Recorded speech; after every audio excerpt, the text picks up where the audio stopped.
Atang Choco Mucho Flying Titans versus Akari Power Chargers ay nasweep ng Choco Mucho Flying Titans ang Akari Power Chargers sa 3-0.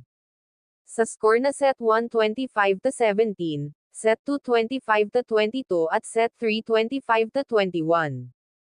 Best player of the game naman si Maddie Madayag ng Choco Mucho Flying Titans na nagtala ng 11 points. 8 attack points, with 3 blocks. Samantalang sa ibang istorya naman mga idol, James Yap thankful sa mga fans ng PBA dahil sa suporta nila at nakabalik pa siya sa All-Star Game sa pang-18 times All-Star appearance niya na kung saan sa hometown pa niya ginanap. Narito ang bahagi ng pahayag ni James Yap, "Itong moment na to, e-enjoy ko tong moment na to, di natin alam di ba? Baka ito na yung, di ba alam mo yon, baka last, or depende sa fans, tignan natin, enjoy natin na nandito."